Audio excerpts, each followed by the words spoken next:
On today's show, we're going to talk to you about Pioneer's new NEX radios and Android Auto compatibility, so stay tuned.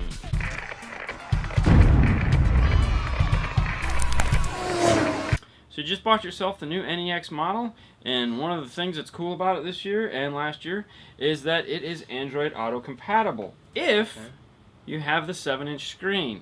So that limits you to 3 models. That is a 4200, a 7200, and an 8200. If you have a 52 or a 62, Android Auto will not work.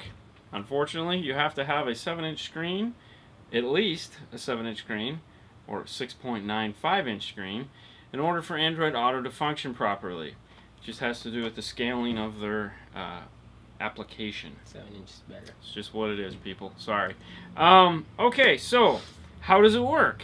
Good question. You will need an Android phone that is compatible with Android Auto. Most of the phones that are available now are, so you're golden. You'll need the USB cable, and that's it. You pair the you pair your Bluetooth to the radio. You plug in the USB. Boom. USB 2. USB 2. That is important. USB 1 is reserved for iPhone. USB 2 is reserved for Android Auto. It will auto-select now. That's a new feature. So you don't have to go into the smartphone settings and tell it, I'm putting in an Android phone. If you've had a previous version of this radio, you had to do that. You don't have to do that anymore. It knows if you plug an Android phone into USB 2, you want to do Android Auto. The nice thing is if you decide to change your mind, or you have that friend, or you have that spouse, or whoever does that has an iPhone, you can plug in the iPhone to 1 when the Android Auto phone is not plugged in, and you can do CarPlay. So you can hop swap between the two. You can only have one at a time, though. Yes. Okay, so let's get to the Android Auto demo, shall we? Now, like I had said, you have to pair the Bluetooth. So make sure that's done before you actually get to this point. If it's not, do it.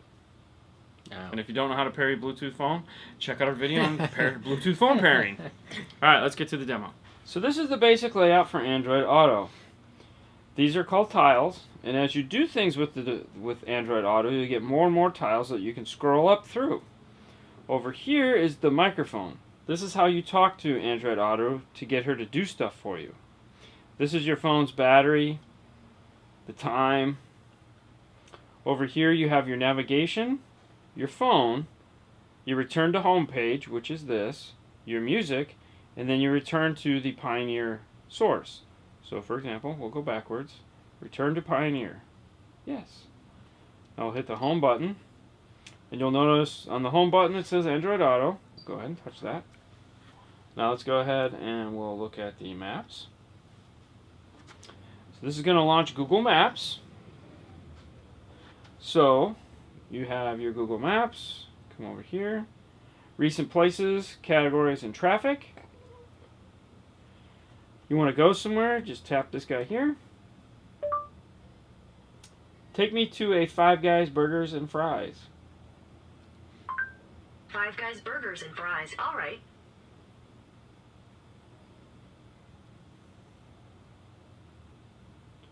So she's going to go ahead and tell me where it's at.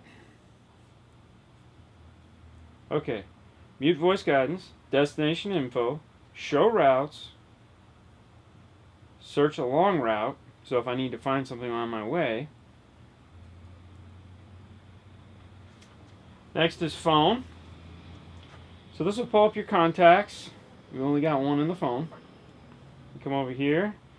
You can do voicemail, dial a number,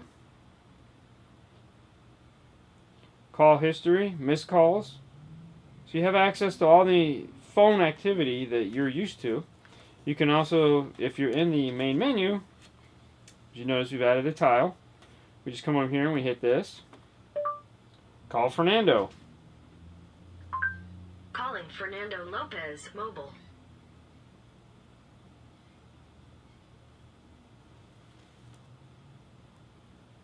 So we're going to go ahead and end the call. Get out of here. Scroll that down. Hit the home button. Now come over to music. This is where your Google Play is going to be. Radio recent activity playlists. This will do Pandora. It'll do Spotify. if you go to the Google Android Auto page, it'll go ahead and show you a list. There's like 50 compatible audio apps with it right now. Get to my fucking... There we go. Pandora. So you get the idea. So here will be your list, and you can tap through it, of all the radio stations that are on your phone that you normally use. There is several that you can download and choose from. Your favorite app might be available. If it's downloaded on your phone and it shows up here, then you'll have full control of it. Tap here and you can go back. Tap here, you can go home. If you're playing a song, it'll go ahead and show up in your bar down here. You can also do something like this. Play Pandora.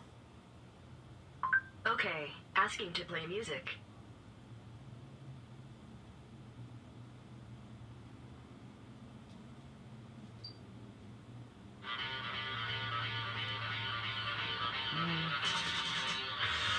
So I've added another page.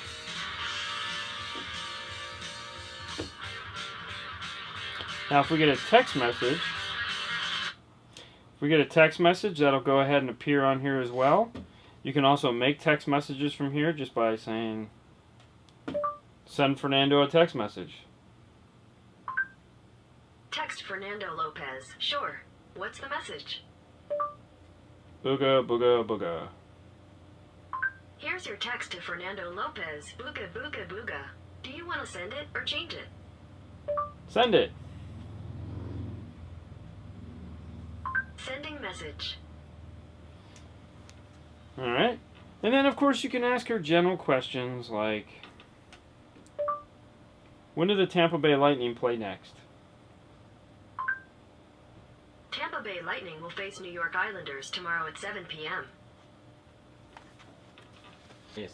Now, one thing to consider, like we're showing it to you now on the 7200, it's available on the 7200 and the 8200. They both have navigation systems built into them. The 4200 does not.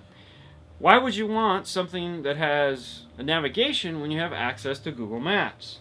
Well, the simple reasoning behind it is, if you're trying to go somewhere over a long distance, let's say, for example, we're here in Florida, and you want to go up to, let's say, Tennessee.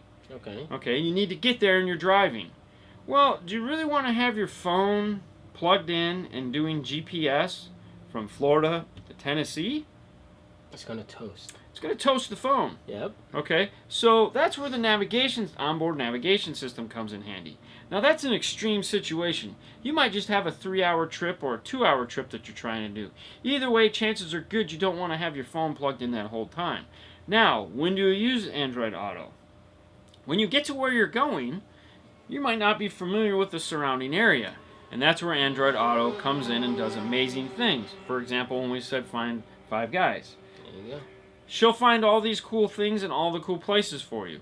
So, how do you use the two? Use the onboard navigation system to get you where you need to go, and then once you're in that city, use Android Auto to find a location for the smaller things in life.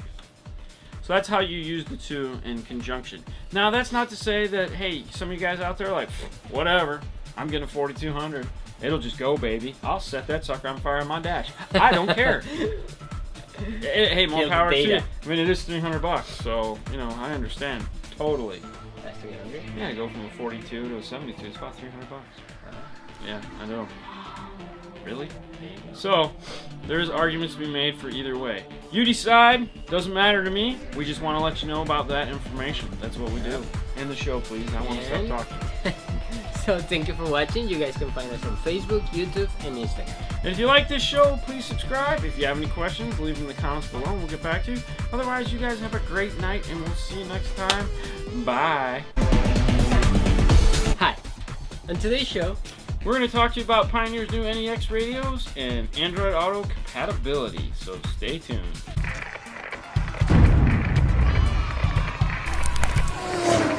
So you just bought yourself the new NEX model, and one of the things that's cool about it this year and last year is that it is Android Auto compatible if you have the 7-inch screen. So that limits you to 3 models. That is a 4200, a 7200, and an 8200. If you have a 52 or a 62, Android Auto will not work. Unfortunately, you have to have a 7-inch screen, at least a 7-inch screen, or 6.95-inch screen, in order for Android Auto to function properly. It just has to do with the scaling of their application. 7 inches better. It's just what it is, people. Sorry. Okay, so how does it work? Good question.